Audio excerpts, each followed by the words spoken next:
Hi guys, and welcome to Language of the Soul, where life is story. I noticed I've been opening every episode by saying, I'm so excited about this week's guest. And I always mean it, but of course it could start to sound and feel insincere. So I'm trying to change that up, and this is the perfect opportunity to do that. Because today's episode does not feature any particular guest. It's going to be what I call a roaming podcast. So I'm attending a convention that I've been a part of for 15 years, and I'll tell you more in a minute, not to be cryptic. But I'm just going to be walking around trying to catch little sound bites or snippets or entire interviews. So there is no one guest, but I am very excited about this roaming podcast. So the way I would like to sort of dive into what the convention is all about is also a great way of letting you in on a little bit of what I've been up to during my career. As some of you know, my bio is on most of the platforms in which you can access this podcast. It's also on our YouTube channel and our website. But of course, a bio or a vitae resume doesn't tell the full story. So being the storyteller that I am, I'm going to back up a little bit and let you know how I became involved in what's called CTN Expo. In short, it's the largest animation convention in the world. Straight out the gate, the first year, it became the largest animation convention in the world. So, backing up, I was born in 1968.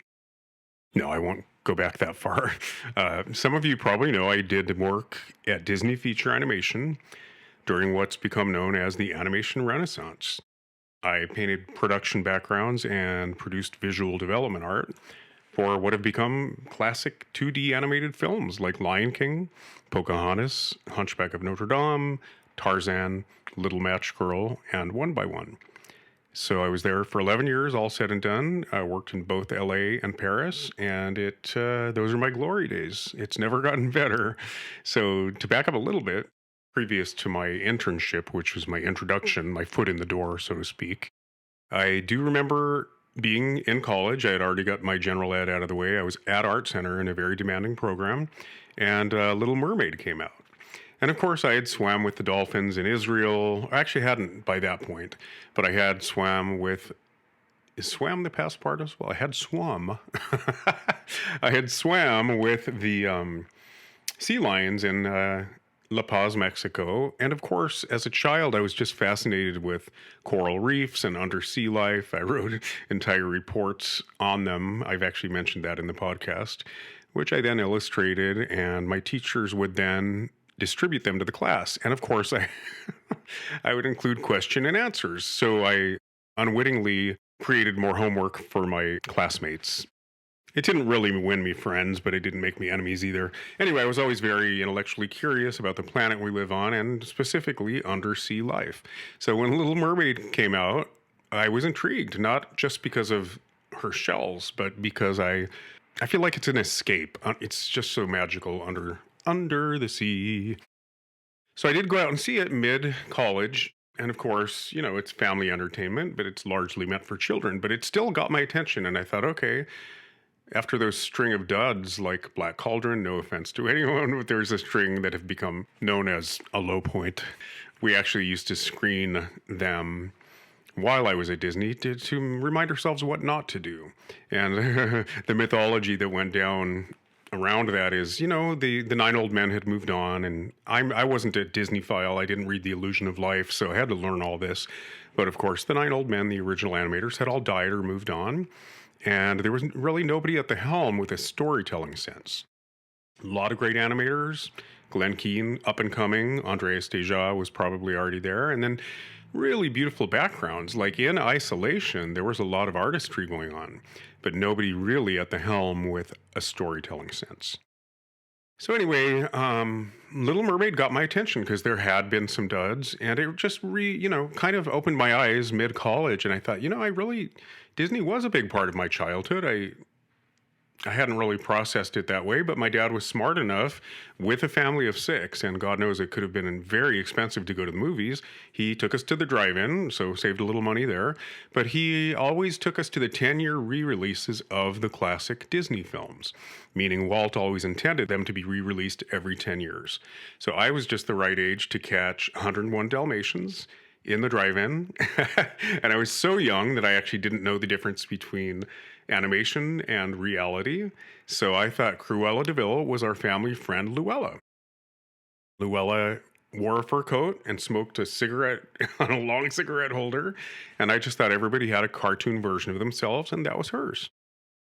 I was the right age to catch Aristocats at the 10-year mark, Jungle Book, and talk about a full circle moment. While working at Disney, or soon thereafter, I went to Andreas Deja's Christmas party. If you don't know who he is, he's the lead animator that did all the villains. Scar, Jafar, Triton, Gaston. Some of those weren't villains, but you get the idea. Hercules.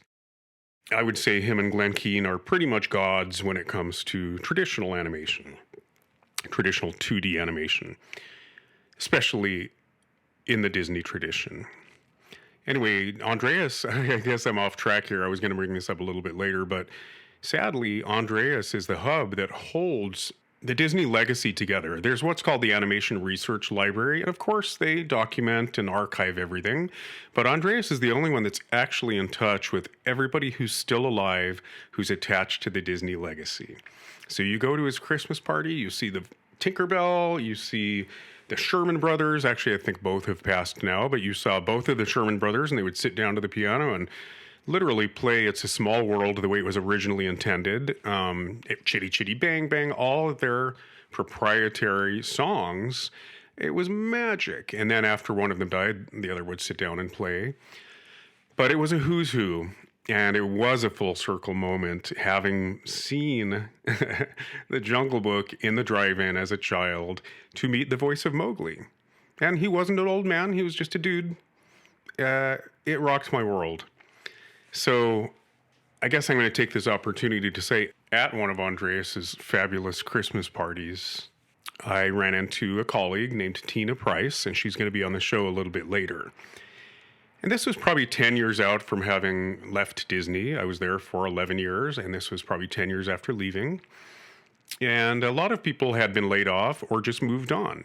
So Tina, the way she expressed it at this Christmas party is, hey, I have this little, I think she probably called it a network called Creative Talent Network. And she didn't say it was an agency, but it was meant to, be a hub where people could go to hire an animation artist of any ilk if they wanted to, or where you could set up a profile and, in theory, get work. But she said, I basically just want to keep the family together. So it was a network in which we could all be in touch and interface and maybe cross-pollinate or share ideas. And so I took her up on it. And that was probably 16 years ago now. Because the convention itself has been around for 15 years. This year marks the 15-year anniversary. And I've been involved since its inception every year, in some capacity, sometimes in a panel discussion or just doing portfolio reviews, sometimes presenting or doing workshops. And man, it not only keeps my finger on the pulse, and I get to see my 20 years of students from Art Center. It's a reunion in that respect, but I also see my family. So I was working for those 11 years with creative geniuses, master storytellers, but most importantly, the most inspiring people I've ever had the privilege to be surrounded by. And it was very much a family. So having been involved for 15 years, I'm very glad to be part of this 15-year anniversary, specifically because the theme is story. So I plan to just walk around the convention and, like I said, steal interviews when and where I can from artists the world over. Now, the pandemic put a little dent in things because we couldn't do, I think one year it happened online only. Then the next year was a sort of a hybrid event, but the attendance was a little low and it was kept low-key intentionally. But now it's back to its full glory. Traditionally, aspiring animation artists come from the world over. Sometimes students just wanting to learn more or network and, build a platform. Sometimes it's artists currently working in the field that just want to keep their finger on the pulse. It's just a very inspiring event. So I plan to walk around and just say, hey, you're from Germany. What brought you several thousand miles to this event? What do you hope to learn or accomplish here at CTN? I also want to interview colleagues. I regularly run into Andreas, Deja, whom I just described a moment ago, or my friend Roger Allers, the director of Lion King. I run into Tony Bancroft, the director of Mulan, and we chat. So I hope my luck holds up this year, and I do run into some colleagues who will have some inspiring words. Those of you that follow the podcast know the emphasis is really not on technique or the nuts and bolts of craft, but why we tell stories in the first place. So because emphasis often is on superficial aspects of the creative process, like technique, I really look forward to asking some of my colleagues whom I very much respect, what do you love about storytelling? Why is this your chosen craft? And I know we're going to get some really stellar responses, so fingers crossed. Okay, so that's my introduction to today's episode. I've already taken up enough time, and here we go with some interviews. Enjoy. All right. So my first interview was done, believe it or not, before even leaving the apartment. It sounds obnoxious, but I have 2 assistants for the convention just because I've never done a roaming podcast, and CTN is overwhelming regardless. So just to make sure I crossed my T's and dotted my I's and didn't dot my T's and cross my I's, I got some help. And also to just make sure, there's so much ambient noise at CTN, and that's a little bit of a warning to you, the listener, to prick your ears. So much ambient noise that I just wanted to make sure the levels were correct. Even so, the mic wasn't always quite picking up a response here and there, but we did our best. Anyway, I just needed help, so I asked the logical people.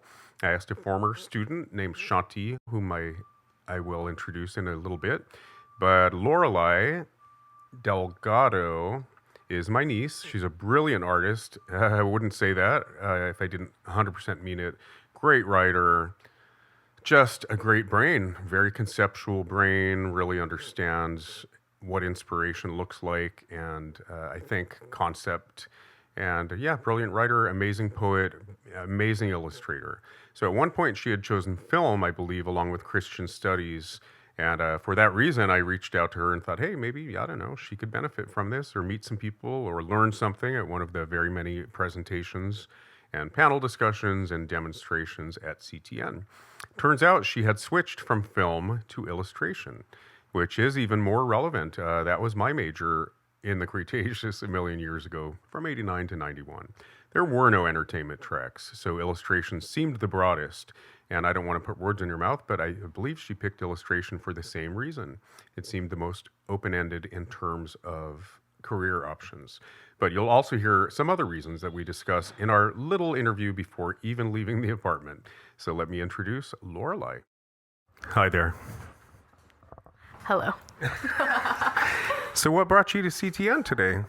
I was invited to it by a very, very special person to me, by my own very dear uncle. The weird uncle. In the best way possible. Well, I happen to know, or I believe, you're studying film, Christian studies, and film. Is that right? It was correct, but I've switched to illustration and Christian studies. I actually didn't know that. Yeah, I think it will translate more to the things that I enjoy doing, and I could, if I wanted to, go into motion design, do more traditional animation styles, rather than, live action stuff. Mm-hmm. And what school are you at? I'm at Cal Baptist University. So at Cal Baptist, I'm just asking because obviously I went to Art Center and things have changed. I went from 89 to 91, and God knows I've taught there. I founded their entertainment track and taught there for 20 years. I've been involved at LAFA, Montecito Fine Arts, LA Academy of Figurative Art, and I've built curriculums. So everything's changing all the time, right? But I would say like motion graphics used to be, and graphics is an entirely different department than illustration, right? But now at Art Center anyway, illustration has so many tracks that entertainment has now been divided into entertainment arts and entertainment design. So it's like a major or an emphasis, right? But we call them tracks. So I picked illustration a million years ago because probably like you, I was like, well, it seemed the most open-ended. It seemed the most general. Would you say that's still the case, or at least at your school? Yes and no. It is general in the sense that you can take illustration and go into different fields with it. Like, you can be an illustration major and you can illustrate books, Right. or you can make comics, or you can make animations, or you can just become an artist and start doing paintings. Right. But at the same time, it's more focused because it's taking you actually into a professional industry, whereas fine arts is a little bit different. That's just where the weirdos that have money go. You know what I mean? Well, sorry to interrupt you, but yeah, when I was in school, if you actually wanted to learn to draw and paint, you took illustration. Right. Because the skill set can be applied to whatever you want. But fine art, this was from 89 to 91, was so conceptual, right, that it was all, if you want to look at it in a really cynical way, like there were grant writing workshops where you were just learning to snow the grant writers, right, with your BS. And it was so conceptual that you actually didn't get to learn to draw and paint. So people took illustration because they got those hardcore skills like composition, light logic, color theory, perspective, all of that foundational stuff. But I would say, you know, when I went, illustration was divided into advertising and editorial. That was it. And editorial is what it sounds like, you know, if you want to illustrate Time Magazine or Sports Illustrated or Playboy, and it accompanies a text. Advertising was literally like rendering water droplets on fruit. You know, not as conceptually based. It was very, you know, you were a wrist, basically. And then the term that I started, they did away with fashion illustration because photography had taken that over. So the term I started, fashion went bye-bye. But anyway, I chose it because it was the most general, kind of the same as you. But for me, back then, it was like, oh, I can do album covers. That was really what I wanted to do, album covers. And then I learned as I got in the program, before I learned all the different things I could potentially go into, like print, like children's books. Who knew animation? I did go to Disney at 17 because I grew up in Burbank. So I remember marching my portfolio in quotes, into Disney. And a friend's mom worked there, and I said, I'm not leaving until I have a job. And so I waited for Peg to come out, and she spoke out of turn, clearly. And then she came out and couldn't believe I actually marched my portfolio in. So she took it, and of course I waited, and they never came back out. And then 2 weeks later, I got a nice rejection letter saying you don't have the hardcore drawing skills necessary. It was very nice. But anyway, thinking back, once I realized Art Center did have an internship at Disney, and that was one of the many things I could go into, I thought, well, I did at 17 I would have killed or died to work at Disney. But anyway, I learned all the possibilities once I was in the trek. But I'm surprised to hear you say motion graphics would be under illustration. Is there not a graphics department? So there is a graphics department. And interestingly enough, both the graphic design major and the illustration major have motion design concentrations. But because graphic design and illustration are so different, the concentrations for motion design are going to be so different. So for graphic design, I have beef with graphic designers because whenever you talk to a graphic designer, they're like, oh, we're doing the same thing. And it's like, we're not doing the same thing. You know? It's very similar, but for illustration, you're more focused on organic stuff, whereas graphic design is very formed, right? Suffice to say, there is a graphics department that does have motion design concentration, but illustration also has one. So when I think of the illustration, there's so much crossover now, there right? is. There truly is, especially with the digital age. You could be like, I'm an illustration major, and yet you're using the same programs and the same techniques as a graphic design major. Well, when I say crossover, a lot of people do their editing in After Effects, and some people do their After Effects in Final Cut Pro, and it's like the platforms are very similar and they all have the same capabilities. But I would say the role of graphic design has evolved too, because when I worked for an ad agency before I even went to Art Center. I was a driver for an ad agency, and they hired freelance illustrators. So I'd kind of drive around LA and meet these illustrators in their little home studios, and at that time, 100% a graphic designer, because they're the Quadra 660 was the state of the art when it came to the home computer, right? I'm the right age. I remember when my friend Eleni got the very first Apple home computer. What was it called? Anyway, a little Macintosh? Apple. Yeah, it was a Macintosh Apple, but there was a model number attached. But anyways. I just learned about this, and so now I feel very ashamed. Well, it was the Macintosh Apple home computer. And then, of course, PCs took their own route. But anyway, I just kind of was on it from day one, or at least I witnessed it. And So graphic design was not obviously digital yet, but graphic designers regularly hired illustrators because they couldn't draw their way out of a paper bag. No offense to anyone, you hire an illustrator for the narrative stuff, or frankly, the drawing. I have friends that were graphic designers and they're really great at like vector-based things, but they usually need parameters to sort of feed in, you know what I mean? Yeah, that is the experience I've had, although I do have a friend who's a graphic designer who's an amazing artist. But when I asked her about it, like, why don't you want to go into illustration or, do more drawing because you're so amazing at it? And she said, well, that's why I don't want to, because I'm already so amazing at it. Well, oh, I see. Well, you know what I mean? Well, there's a lot of work in graphic design, and that's one of my observations too. Is graphic design? It used to be graphics and packaging, believe it or not, at Art Center. That was the department, graphics/packaging. Now it should just be graphics/web design, right? Because so much of the graphic design is web design. True. Anyway. No, it truly is. But talking to her, you realize she's learning how to design websites and how to even design social media pages, because apparently you can do that.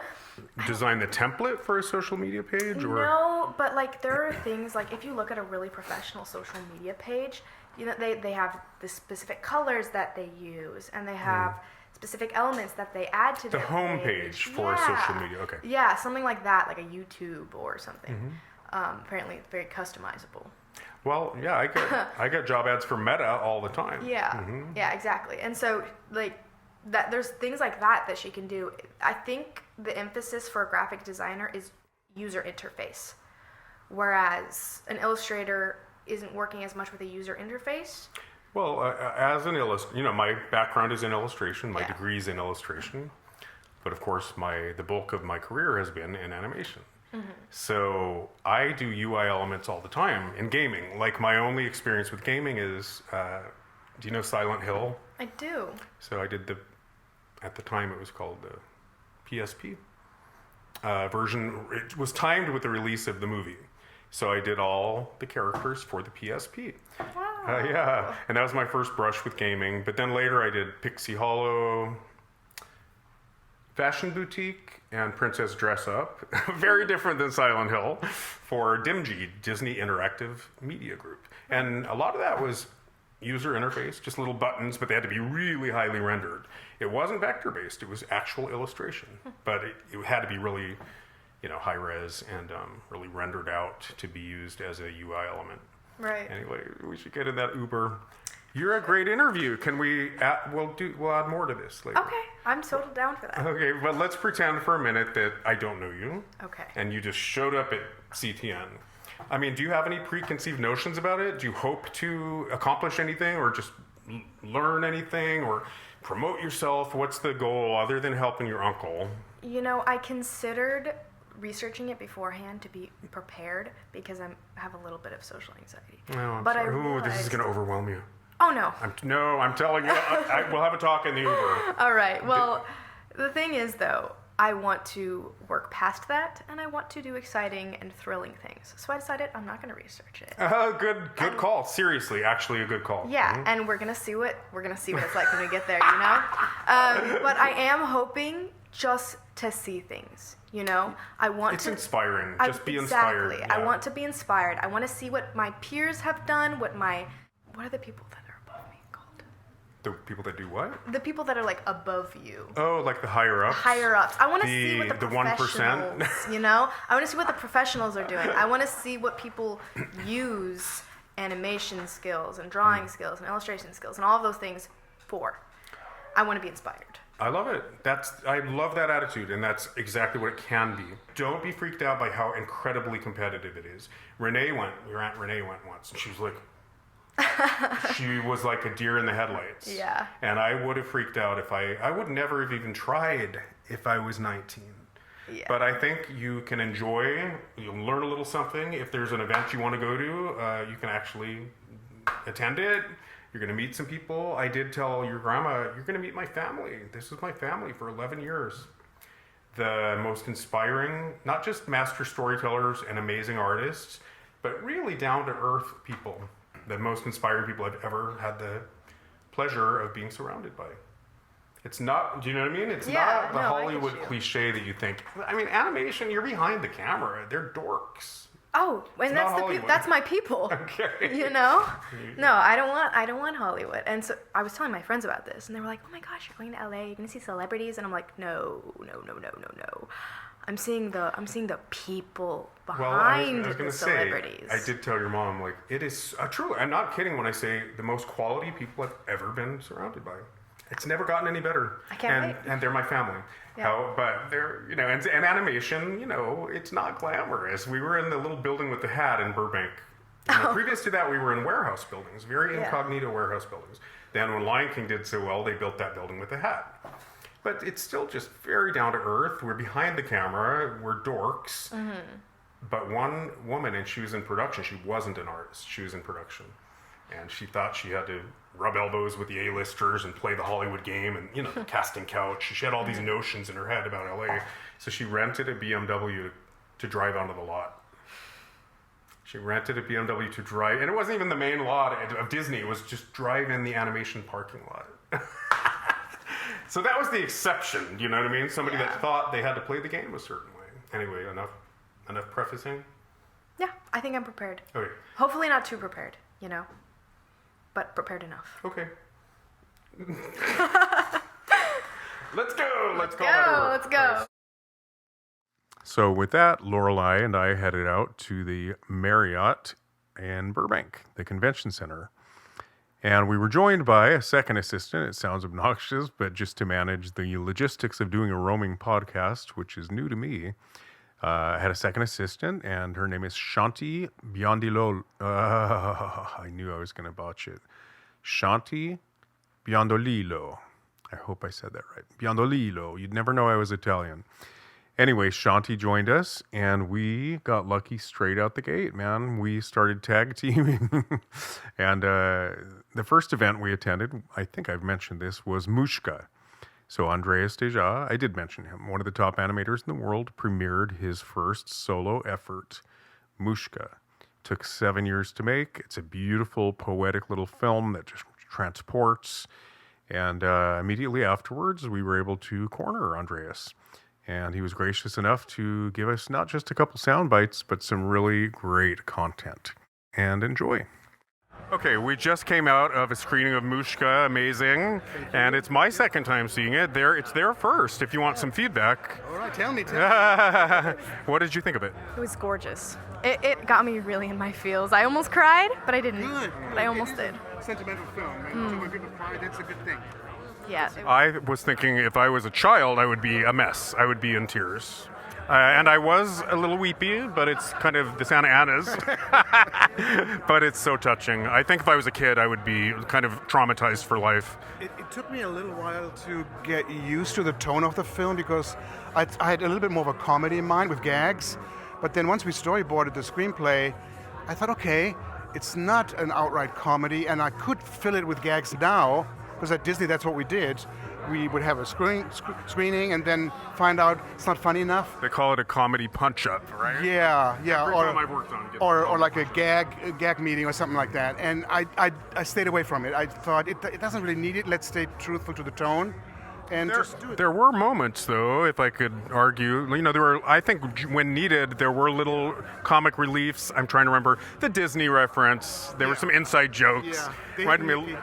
Yeah, exactly. And then right before that, I think I think there was a lightness to it, like life. They're like life. Yeah, anyway. Enough. And the sequence I really enjoyed animating, I think that was the first one I did, was the montage sequence where we see the two characters growing up and bonding. And that was kind of all me because I didn't get any help from my story guys or from the crew because they said, well, they grow up together and they have fun and maybe they swim in the river, something. And then I thought, but it needs structure, it needs something. And then I thought, wait a minute, if I have these moments with feeding, bathing, playing, and then have those moments as a cub and then the same kind of moments as an adult tiger, where the outcome would be different. So she feeds the baby one, the cub, like a bottle. And when he's older, she throws a steak at him. Right. So we have these A and B. Yeah, so we have these A and B moments. So that was kind of my idea, and I take credit for that one. I love it. Thanks. Yeah, it was very poetic and sentimental, but I did think there was a little comic relief here and there. Hopefully enough, to balance it. Like life, I think. What did you think, Shanti? I loved it. I made me want a tiger. No, Like, you know how the kids get Dalmatians after every Valentine's Day, but then they return them. That's the worst part. Don't do that. I was actually really impressed that the tiger had such low facial emoting. Like, it was very like an animal, yet you still felt that affection, and like the aggression and the affection still felt so different. Like him being protective of her, him like responding to her at all. Like, I was really blown away by that, like just it being a tiger, yet still like feeling those emotions, feeling it wanting to hug her, like as it like kind of did that like gesture of like approaching her but still being big yet soft. And that's really what was getting me and making me emotional about it. Yeah. But that was from an animation point of view, that was a challenge, because Scar was a talking big cat, Right. and this one doesn't talk. So then how do you do that with your facial features, But when you really study tiger footage, they do have expressions. I mean, when they get scared, their eyes also get wide. When they get angry, they do this human thing. You just have to walk that fine line, and make it look like this is not a character who's about to start talking. Right, yeah. Lion King was fairly naturalistic, though. It wasn't like putting Donald Duck without pants. It gets problematic when you start anthropomorphizing certain animals selectively, right? Yeah. There's a consistency to Scar and Lion King, I think. And I mean, they have these cats also. They had weight in the Lion King, and that was important. But there's certain moments where you can use their paw for a human gesture, like when Scar is talking to Simba and he says, "Oh yeah, you and your father. It's a father-son thing," and he flicks his paw. Well, that's a very human thing, and you have to be careful how far you take that. I couldn't do that on Mushka, certainly not. Could do it on Scar. You have no idea. Did he do anything with his hand on that one? That's such an iconic line. You have no idea. No, but he also says toward the end of the film where he's got Simba hanging from the cliff. It's at the end of the movie. And he does this thing where he says, "No, where have I seen this before?" So you do this very humanized paw. Right. And again, you can do it, but you have to be careful that it doesn't look like a human hand. And that's what I was thinking about too, was like movies like Lion King, and also like horses. Every horse in an animated film has like so much like bombastic personality. So it was really cool to see like the tiger be so understated yet still be powerful in that. I did notice that too, that when he grew up and became powerful, you saw hints of it previous to that. Did that enter your mind? So what? I saw hints of the potential early on. Maybe it's because I had already seen it, and I kind of knew it was going to happen. But yeah, there was a little bit of a wildness in his eye, I think. Yeah, and we kind of built that one sequence in that he's starting to have instincts, wild instincts. He's ripping the head off the girl's doll, and I on purpose did that one story sketch where we see the doll beheaded on the floor. That basically saying this could be a human. So it's maybe not a good idea to have this tiger your whole life. Tell me if this entered your mind, because I'm a storyteller, as you know, and screenwriter. I loved, it was almost like theater dell'arte. They say show it, don't say it. Right. There was so much that was poetic because it didn't have to be expressed through words. Like just an image like that. It says it all. Yeah. And I felt that way throughout, didn't you? It was kind of light on dialogue in the best way. We even had a moment where early on we thought maybe we have no dialogue. Maybe they shouldn't talk. But I've seen animated films like that where the characters were supposed to be real, but they don't talk at all. And to me, it's an artistic choice. The characters stay a little bit more abstract that way because people talk. So we decided let's have as little talk as possible, use it when we need it, but not have them talk a lot. So it was just a choice. Those are my favorite films because it takes you to a visceral place, like a non-linear space a little more. There was a film called Beau Travail. Have you seen that by chance? A little French film? The one I'm thinking of is the by Sylvain Chomet, The Illusionist. Yes. Yeah. Oh, that was no dialogue, right? That one had no dialogue. Sorry. is beautifully animated, but again, the characters stay just a little abstract, and I needed my characters to come down from the screen and really touch you. Yeah. So, No, Beau Travail's live action, but I remember the screenplay was like this. They say a minute a page, and yet it was all fleshed out with the sensory details and the ambiance. And Right. So poetic, but it was really light on dialogue. Yeah, so those it's, films move me more lately. Me too, actually, because they just call dialogue scene talking radio kind of a thing, you know, when the characters just don't shut up. So you just try to not do that. Well, and they're mouthpieces for exposition half the time, which is a no-no. Plot, right? you know, and you're supposed to show it, not talk about the plot. There's literally a line in Avatar. Do you remember this? The line where he says, "So you're saying that unobtainium there is ... Yeah. I loved Avatar. Yeah. Worst screenplay ever written. When you have to explain. So there was this one scene in the movie when Alex knocks at Sarah's window, and I wasn't going to have any dialogue there either. I was just going to have him gesture and loud music, because he's basically telling Sarah what the audience just saw. I think that's the one time where we broke that, and he's explaining that they were playing cards and cheating, Mushka's in trouble. Right. The audience knows that already, but everybody around me on my little crew said, no, he's got to talk, and I think it's okay for him to say those few lines.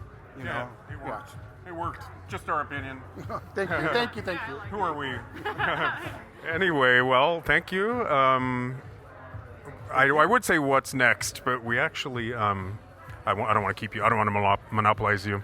And we got the Don Hahn snippet as well. Fantastic. So I love that you're doing a comedy next. Yeah, something funny, something that makes people giggle. That's up next. I feel badly that I'm holding people up. Thank you so much. Thank you, Dave. And I'll probably see you over the weekend. Okay, sounds good. Take care. So immediately after interviewing Andreas, I feel very fortunate to have been able to catch Don Hahn. He had moderated the panel discussion after the film and basically interviewed Andreas. But strangely, Don Hahn, the producer of Lion King, Aladdin, I believe Beauty and the Beast, and many others during that 2D renaissance, was kind of standing alone. He was not being swamped. I think people were lining up to talk to Andreas, and so I caught Don and I cornered him, and we had a great, albeit quicker than I would like, talk, but he agreed to come on the podcast. So he's been very good to me. He's actually written me letters of recommendation for the ABC DGA Film Fellowship. So I trust that he will stick to his word and come on the podcast. So here's just a little taste. He's a great, obviously a very accomplished producer, but he's just fun to talk to. He certainly delivered on the few questions I asked him. So here's Don Hahn. Podcast. You're like man on the street. I like that. Okay. Like Billy Eichner. You ever watch Billy Eichner? I love Billy Eichner. That's a great recorder. Did you see what was it called? His rom-com, Billy Eichner. Didn't know. Okay, you need to see it. And went pretty fast. Is it good? I resisted it, and then I fell in love with it. Yes. I really like him because he's so irreverent. Well, he's abrasive. He's an acquired taste. That's okay. What is? Oh, Bros. Bros is the one I'm talking about. Yes, thank you. Anyway, Yes, I right. thoroughly enjoyed it after resisting it for reasons we're not here to talk about today. Say no more. It was kind of like the good, the bad, and the ugly, and it's like, are we ready for that? Like, are we ready? Anyway, we're with Don Hahn. We just came out of a screening of Mushka, and we were lucky enough to get an interview with Andreas himself. But I would love to talk because I did work with you for a few years, 11 if I'm not mistaken. You sure did. Do you remember what film I started on? I have no idea. When did you start? Guess. Beauty and the Beast? Guess. Aladdin? No. Actually, Beauty and the Beast was in development, and Rescuers Down Under was in production when I interned. But then I went back and finished up, and I started on Lion King. So 18 months early on Lion King. Okay, good. So and that was you, right? You produced It was me, yeah. the blockbuster Lion King, It was me and a lot of colleagues and friends. many of whom are here. That's what's great about coming to CTN is it's kind of it's a great educational experience for some, and for others it's old home week. It's a family reunion. Yeah. The reunion, we get to see people like you, so that's good. And I run into 20 years of former students. So it's pretty draining, yeah. I mean, the family reunion is a plus. Yeah. Reviewing portfolios in a corner by the drinking fountain is not A different kind of plus. right. Anyway, Don, I don't know where to begin with you. The podcast is about, I do have a question. Yes. The podcast is about story. Yes. It's about the cultural impact of storytelling in all its forms, which obviously is a very broad, right? Propaganda, political campaigning, advertising, cinema. We've had a lot of great guests, like from the literary realm, from cinema, etc. Yeah. If I put you on the spot and said, what do you feel, well, why are you a storyteller? Let me start with that. I mean, storytelling to me is the most important kind of currency of human communication there is. I also think... It's a broad statement. Yeah, it's a broad question, though. The other thing I think it is, in a slightly unconventional way, is a coping mechanism for us as human beings to look at stories and say, those characters made it through that dilemma, those characters are like me, those characters are not like me, or whatever. And we love stories and have since the beginning of our, half-formed brain ages ago, where we can react to them. And the lights can go down, whether it's around a campfire or in a theater, and be told a story and apply that to our own lives. Sometimes, if that's in the news media, we might apply it in a way that says, oh, that's just bull, that doesn't apply to me, or that's not authentic, which happens a lot, or that's just sensational and meant to kind of stimulate my amygdala so I can go out there and get angry at people. That's legit. There are stories that just feed a cultural addiction to adrenaline and cortisol. That's how I put it. They do, and that's so true. I mean, that's really true. And I think a lot of businesses out there, whether it's news or motion pictures or whatever, you have to know those tools, because a good film, the ones we've worked on, have always had those tools to them. Usually Disney films are measured in the amount of brain drugs they dispense, but they're more the good ones. And but it's not afraid that the real films of Walt Disney, the Bambis and the Snow Whites, were not afraid to be intense, because I think, and they're not. I'm still traumatized by Bambi. I'm sure you've met a lot of people who are. And a lot of people are by Lion King too at this point. But to be able to step out and have that ability to tell stories and let people, whoever that audience might be, react to it is one of the most important professions, I think, that's out there right now. You totally deliver. Thank you for that. Is the premise of my podcast. How? I totally believe in it. Well, yeah. Well, I wouldn't be doing it.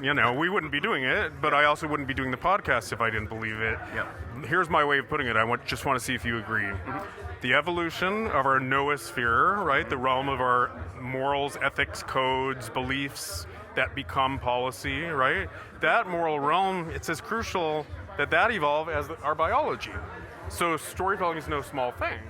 So Yes. The way you hinted that, I think, at tribal bonding, Yeah. right? Just Yeah. telling a story around the campfire was good, right, for the proliferation of the species, because it was a form of bonding.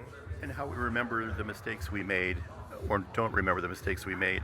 And frankly, whether you're a prince or a pauper, an audience or a people will forget if there isn't a story.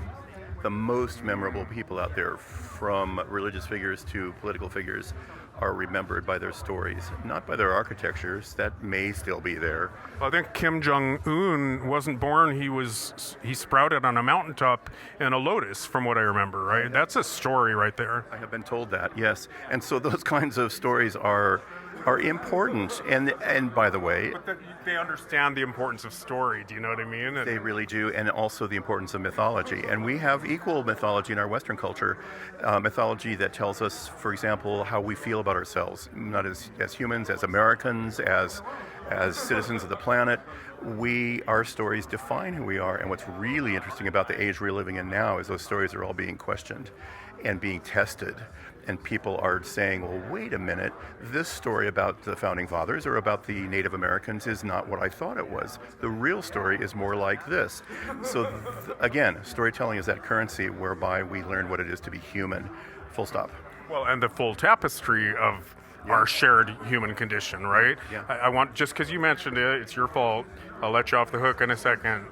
But I've had a couple guests on, that I think we would agree our national identity is mythology, and it may or may not be true. Right. But have you noticed a trend of, it's not even revisionist history, it's almost aspirational. Yes. Like Hollywood, Ryan Murphy's Hollywood was like a retelling through a lens of like, what if? So I don't know, when something is a little too sacred, I don't think we can play fast and loose with history. Right. Like, I loved when Mel Brooks made Hitler look like an idiot, but yet I couldn't go see Inglourious Bastards because it was almost like appropriation, if that made sense. Exactly, I do, yeah. So you've noticed the trend of like a little revisionist history. I call it aspirational or even wish fulfillment. Well, listen, as storytellers, we're meant to retell stories, tell and retell them. So a lot of people say, well, you know, why would you do a story like Beauty and the Beast? It had been done so many times. Well, because nobody told it in the 90s, so we thought we would. And by the way, it's been retold again since, and that's our job, is to tell and retell these stories. To make them relevant for current audiences, or because they can take on new meaning entirely? Yes to both. Because we know more now sitting here in our era today than we did when we made Lion King. When you and I worked on Lion King, it was a seminal time. The apartheid had just fallen apart. The world was full of Africa in the news. Lebo, who sings the opening chant in Lion King, voted for the first time that year because he was a South African citizen. So there's an undercurrent of world events in that movie. It did. Probably wouldn't. I mean, of course. But subliminally, you know, and so I think that kind of storytelling is important for all of us, to find the stories that are important to us today, or to retell stories that are important to us today. And that's our job, for God's sake. Wow, beautiful. I totally agree. Is that a good note to end it on? I'm sure you have other people that want to get sound bites from you. And my glass of champagne. Well, I support you in finishing that. I have a million other. Maybe I'll have you on someday. Would you come on? I'd be happy to. I'm glad you're doing this. It's thank you so much. Topic. I think so. Yeah. It's a labor of love. And, yeah, and I have, as you can tell, really strong feelings about it. So. Well, I think there's more to explore. Next, we caught up with Roger Valoria, the producer of Mushka.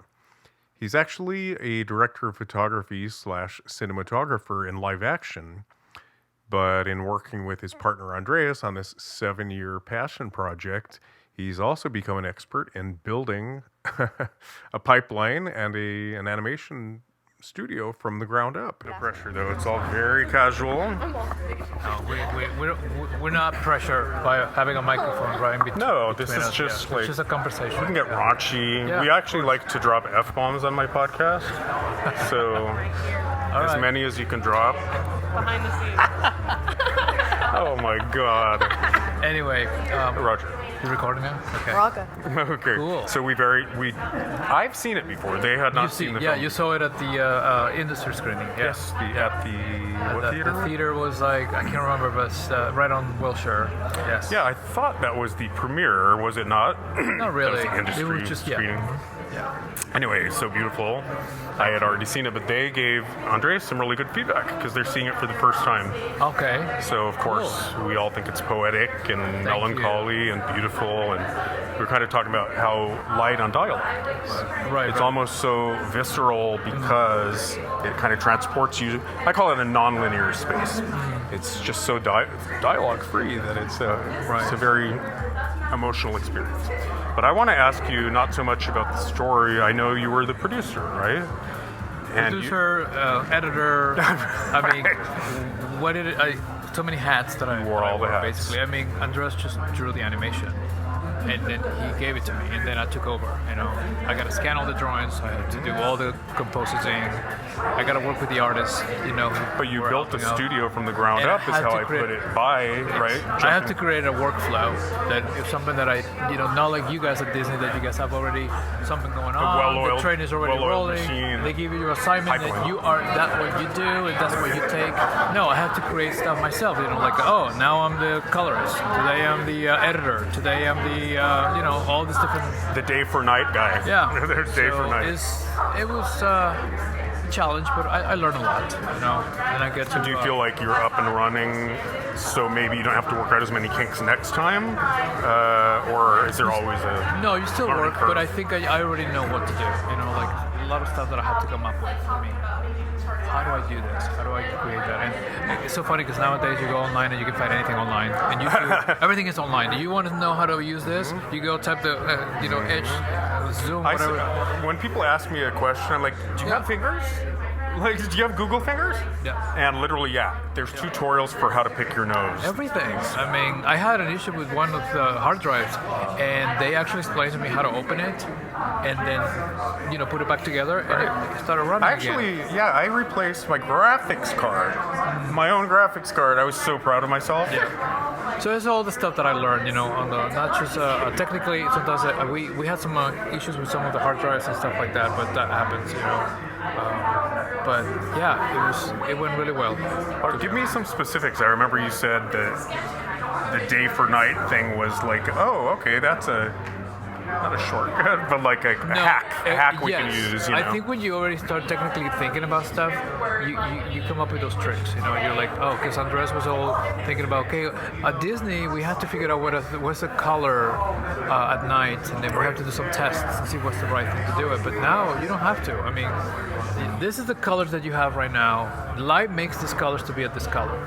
If I actually take the light out of you, it's going to change the colors automatically because that's the perception that you have. So then I use that analogy in my head. I was like, what about if I change brightness, but also color a little bit, and then throw that as a filter, and then not fully, but just a certain percent, and then that's it. And that did the trick. And I'm like, that's it. We don't have to worry about anything. We just keep painting the characters as they're supposed to be. When you mentioned Disney, I don't want to put words in your mouth, but being a well-oiled machine and having a very slick production pipeline, that's been perfected over decades, and then of course all the other studios follow suit and have a similar pipeline. Yeah. And it comes from the Disney, from the film days too, because everything was shot on film, cinema, and it was another story. So now on the computer, you just digitize we had everything. CAPS, computer-aided painting system, and it was ink and paint became the paint bucketing, Which is that's what we did. Right. And so we used the painting system as the tracking system for the whole production. That's how that evolved. But then my brother got a job at DreamWorks. I was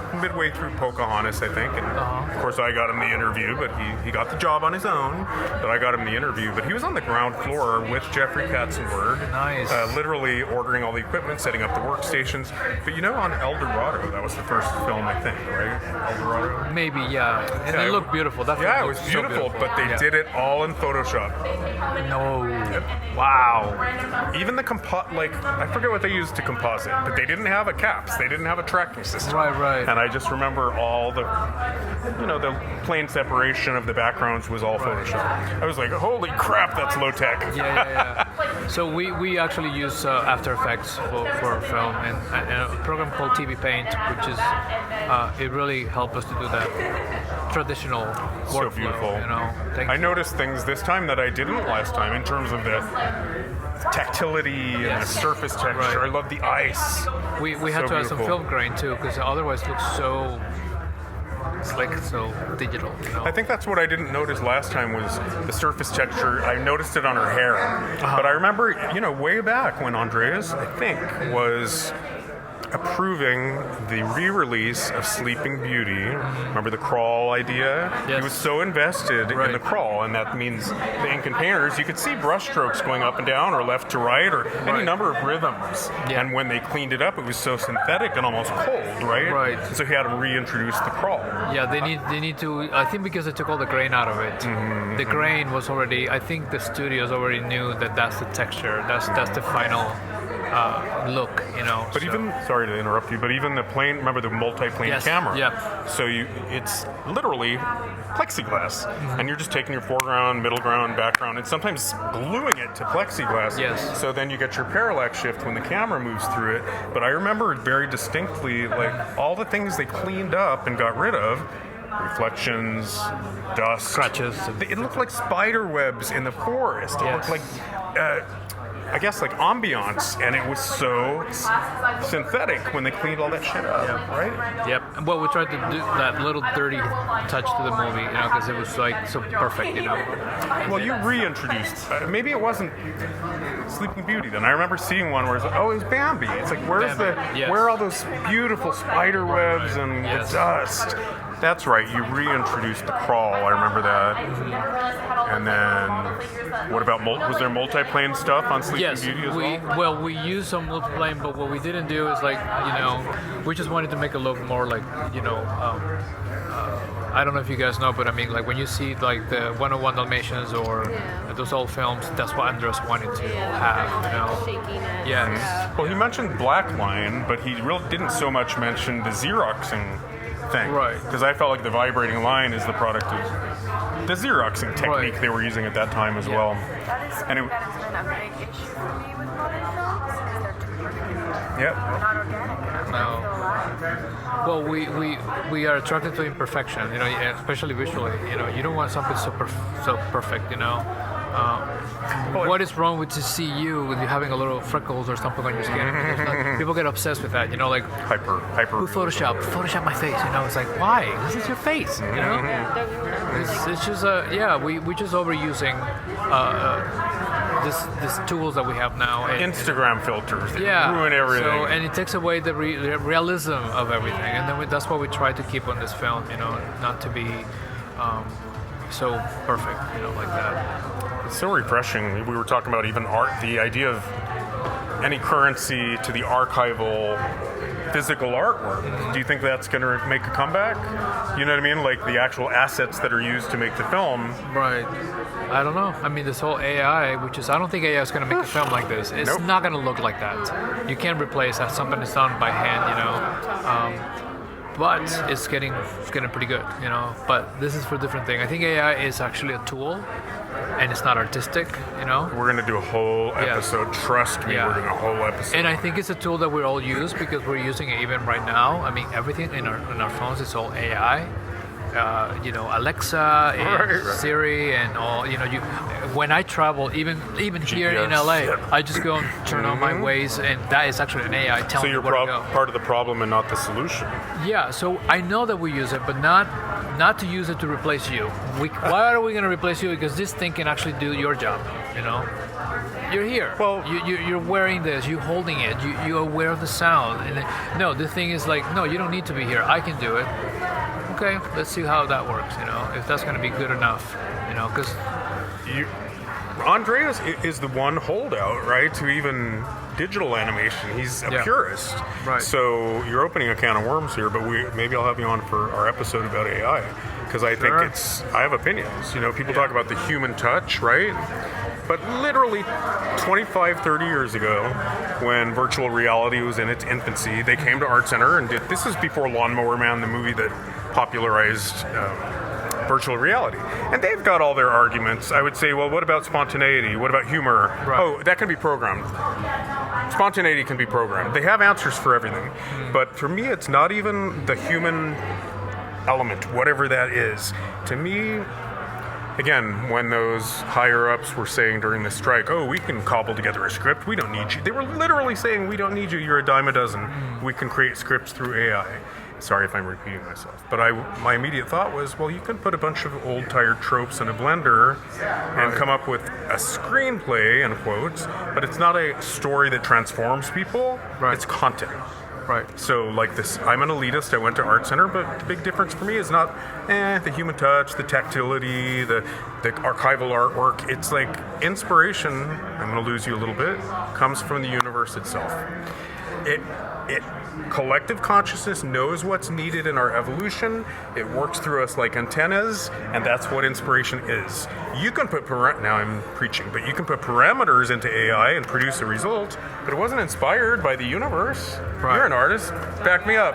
No, absolutely. I have moments that are bizarre, like seeing a specific bug or something while I'm like with a specific person, and it's like that is such and that meant to me something about my grandpa. This is a real story, by the way. Sorry that it's missing details, but like juxtapositions inspire you. Images juxtapose, and only a person can cobble together all of the layered emotions, layered associations. Like, the numbers can do it to a degree, but they are just pulling from humans. Like, that's the other thing. It's mimicking. Well, especially when it comes to storytelling, you know, there's no way that you are going to be like so into like a story. Let's say she wants to tell you what she did yesterday. Yeah. She had an amazing day yesterday, right? Right.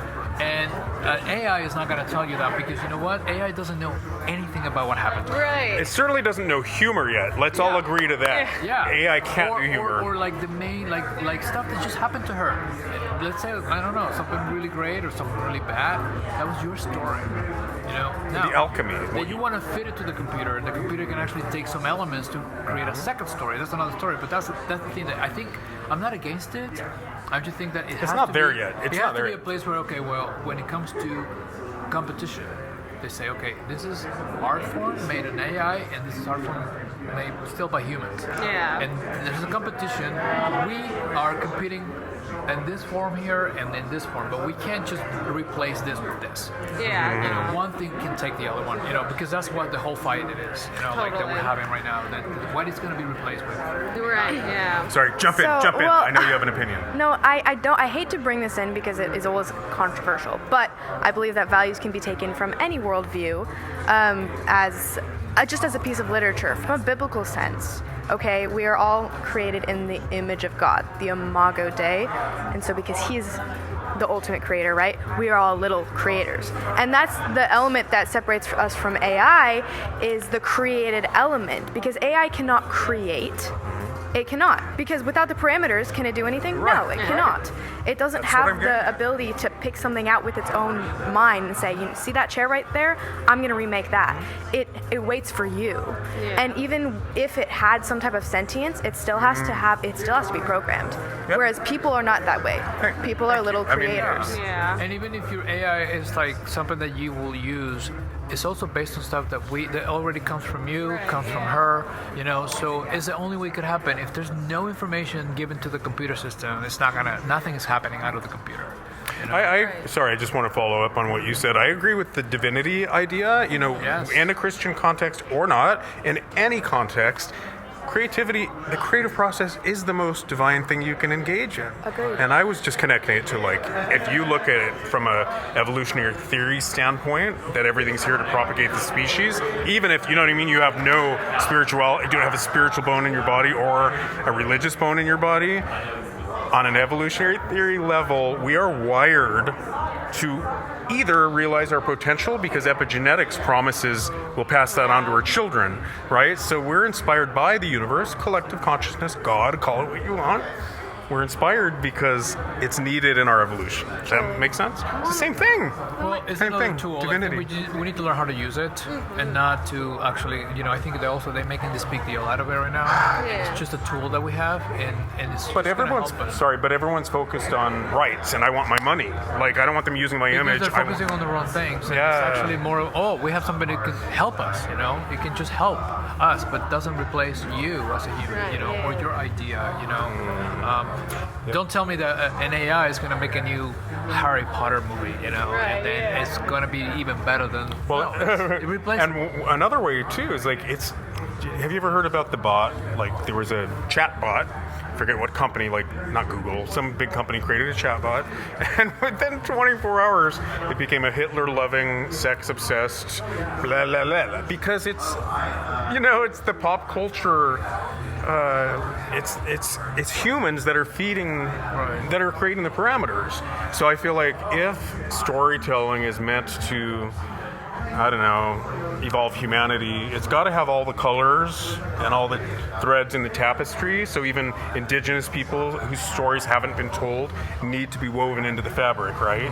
But AI is only going to take from Judeo-Christian Western European culture, because we're the ones who developed it, and we're the ones feeding all this shit into social media. Does that make any sense? Like, it's only going to take from what's put into it. And I'm sorry, are the Papua New Guineans contributing to all that crap, like the Hitler loving and the sex the sex obsession? I don't think so. The only way that better things AI to is going to get any of that is if we give it to it. And we're not giving it to it with the right perspective. We're With giving it to it with attention? our perspective, Exactly. which is not the perspective of those people. So Yep. it's never really gonna get reflect seen.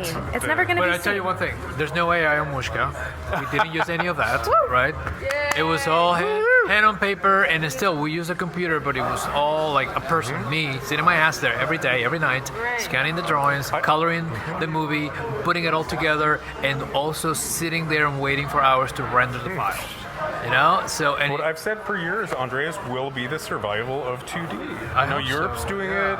I hope so. TV animation is doing it a little bit, but like Right. he's the man. So I mean, please we keep always it up. kept saying from the beginning with all this project is that we want to inspire people to work on their projects, you know, and start saying like, oh, I want to do this, I want to make this movie, I want to do that, and say like, you know what, it's a lot of passion, but there's no drive. You gotta work. I mean, we have to keep pushing ourselves all the time because sometimes you got tired, I got tired, and we keep pushing each other, you know, until finally we see now we're enjoying the outcome, you know, like this with you guys showing you the film and all that. But Does it it was a take lot on a of new work. life when you share it with people? Yeah, because you actually, you know, you get all like this butterflies in your stomach, and you're like, oh, finally. I mean, I wonder what they think of the film. I mean, this was a lot of work, and It's the most rewarding thing to me. yeah, It can be. You get tired, right? You get, and then you got to go promote it, and it's like, which is also But exhausting. if it was It's very inspired- exhausting, to be honest with you. It's It's like what? traveling with a movie and showing it. It could be a little exhausting, you know, but I it's did also the festival exciting, you know. circuit. That's what I'm saying. But the reward is reward. hearing the feedback. Yes. it can be. All right. So there was obviously a lot of ambient noise in that last interview. I really hope you can hear, you know, the main speakers. But it got a little out of hand, so I think we aborted the interview. I hope you enjoyed that. But also, we're dividing this into 2 episodes because there was so much good content that it merited 2 episodes. So please tune in for the next one. I believe you will hear from Ed Gertner, a layout supervisor who was at Disney for, I believe, 35 years. And he's just a great storyteller, but he really understands film language and cinema. Every format and genre has a different way of reaching us in terms of, is it visceral or is it cerebral or does it touch the heart or does it change the mind? And a really great cinematographer understands film language and the ways in which it immerses us in the experience and therefore hopefully transforms us. So please tune into the next episode for more inspiration. And as always, remember, life is story. Individually and collectively, we can write our own song. See you next time.